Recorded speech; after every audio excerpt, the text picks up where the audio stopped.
name is Andreas Russo. In this video, what I'm going to talk about is a very nice story of my worst nightmare tenant. His name is Ayub. I really resent him. He's a freaking bastard. And I mean, it's ridiculous. Anyway, let me give you the story of this guy. Basically, it's a guy who, at the very beginning, it was very nice. I mean, I just met him in another property of mine. It was a friend of some other tenant, which wasn't very good, by the way. It was in a property I have in Lincoln.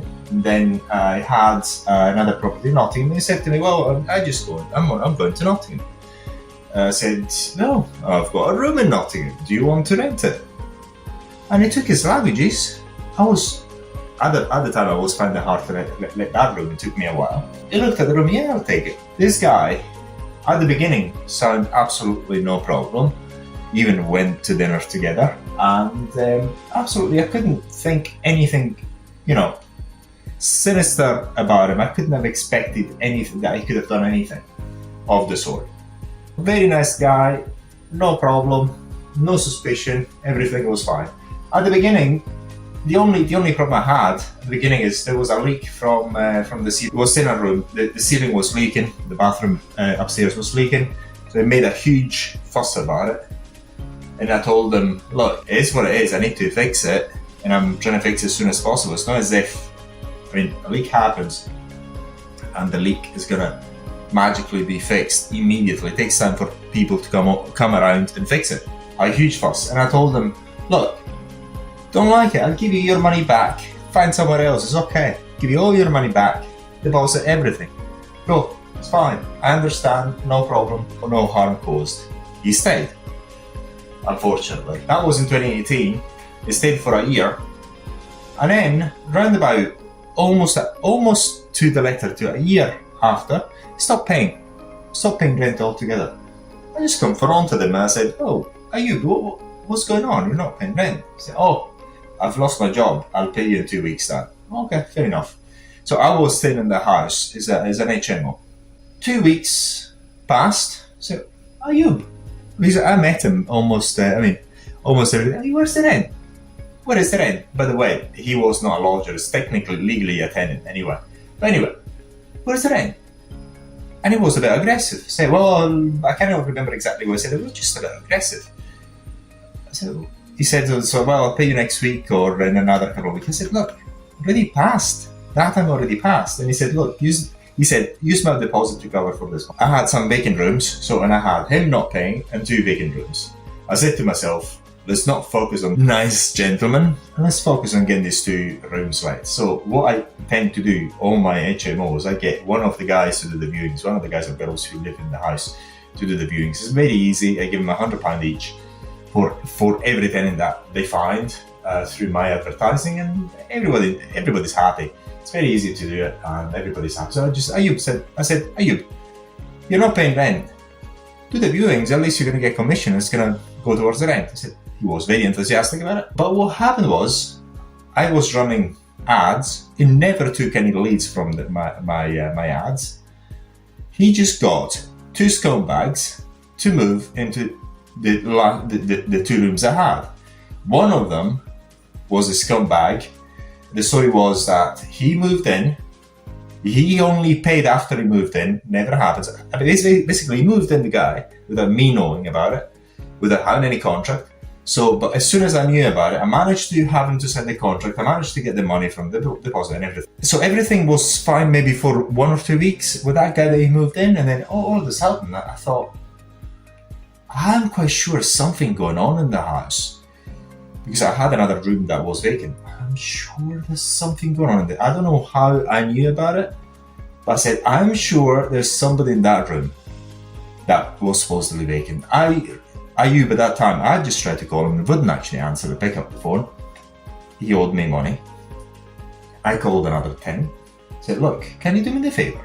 Go to that room that is supposedly vacant and knock on the door." He went up, the other tenant, very nice guy, knocked on the door. The other guy opened the door. He said it was a video call. The tenant was video calling me. I just passed on his phone to this guy. I said, "Who are you?" I said, "Who are you? What's your name? Who moved you in? Why are you squatting in the house? And then I was very, very upset. So the guy didn't know what to say.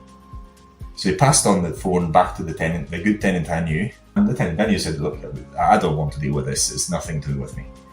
He said, speak to Ayub. And I just tried to speak to Ayub. I called him. He picked up. And I said, Ayub, you moved somebody. I don't even know who he is. Never paid any rent. Never signed any contract. What is this? This Ayub guy, what he'd done is, it's quite liberating for me to talk about it. What he'd done is, it was just lashing out at the other guy, saying that he was a scumbag because he never paid. He was betraying him. I mean, so this Ayub guy was completely out of order. But anyway, just something wrong with his mind. This guy who moved into this room, Ayub moved in. I managed to get some money off him because I told him, you need to pay deposit and rent. I've got two options for you. You move out or just pay deposit and rent. He said, I don't have any money. And I said, I passed that message on to Ayub. I said, Ayub, basically, you're not paying rent. You move somebody here who's not paying rent. Thank you for that. And then he said, no, don't worry. I'll sort him out. He's going to move out. At a certain point, this guy paid me something. Maybe a week or 2 weeks. Obviously, it was not something that I could accept anyway. I told this guy, look, forget it. I'll give you all your money back. Move out. Just move out. It's not working out. Move out. Nobody likes you because also the other people didn't like him. All the other people in the house didn't like him. Ayub was against him. At a certain point, I managed to get this guy out. Good. One out. So as soon as it was out, it was good. So I said, forget it. At that point, the keys to all the rooms went to another tenant who done the viewings instead of Ayub, obviously. What happened with this Ayub guy, he managed, it stopped paying rent, I think it was October, November, December, and January was covered by nothing. And in December 2019, he started saying that he was moving to London. I said, okay, great, he's moving to London. Then in January came and he was still there. I said, you should have moved to London. So, because I went back into the house, I said, Ayub, you should have moved to London. What's going on? Well, something has happened. I haven't moved yet. I said, but you're not paying rent either. It was there when he started becoming aggressive, and I'm I'm not that weak. I wasn't that weak either. So there you go. I wasn't scared. I was looking at him smiling, and he said something along the lines, being very aggressive, physically aggressive. Threatening, really. He was the threatening guy to me, but I couldn't stand a chance physically anyway. He said, well, in order for you to have me out, you need a court order. That's going to be expensive. Therefore, he said that texture almost to the letter. Therefore, I'm going to stay as long as I want. If I'm paying if I want to pay. If I don't want to pay, I don't pay. I'll do what I want. Textually, he just said something very similar to that. This is what he said. If it's not to the letter, it's what he said. That was really what he said. Once again, I repeat it. You cannot get me out without a court order. Therefore, a court order is expensive. I'm going to stay as long as I want. I'm going to pay as much as I want if I want to pay. And there's nothing you can do about it. At that point, I said nothing. I just went. I didn't respond because I thought at that point, the situation granted for me not to respond. And then, apparently, it's still my house, and it was my house, it's still my house to this day. And it just was behaving as if I shouldn't have been there. I mean, I used to live there as well. I wasn't living there at the time. But I said, well, hang on, Ayub. Now, also you have the title, your name is on the title deeds all of a sudden. It was completely out of order. It was really, really, really trying hard. It was really trying hard to screw me over. That was the truth. He was somebody who really was trying to screw me over. It was one of the worst. What did I do? Did I take him to court? No, I did not. So this is what I've done. I just sent him, if I remember well, another message saying, look, after a while, I just contacted him and said, look, when are you moving out? This thing is not working out. When are you moving out? And he gave me a date somewhere at the end of January came. He never moved out. Never said anything. I just checked again. Is Ayub there? Yes, he is. That was red alert for me. So I think it was. I think he gave me another week, if I remember well.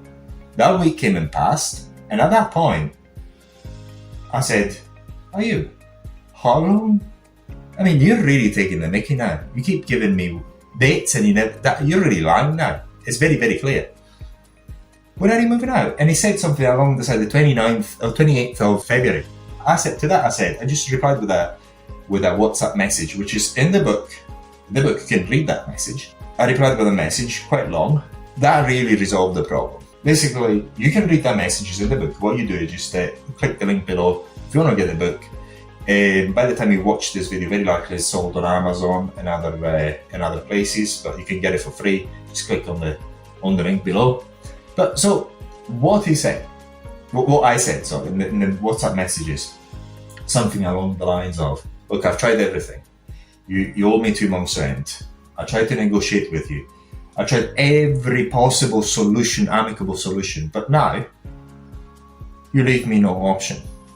Now, if you do not, so he gave me a 28th as a move out date. I said, if you do not move out by the 15th, if I remember well, still written down somewhere, it's in the book. I just copied and pasted it, it's in the book. If you don't move out by the 15th of February, on the 16th, I'm going to start, as you requested, legal proceedings. But remember, if I start legal proceedings, what's going to happen is, you're going to move out anyway. That was in February 2020, by the way. And then in March, it was not possible to get a court order anymore for another year. So there you go, how lucky I was. Very, very lucky. I said, and I had the lawyer ready, by the way.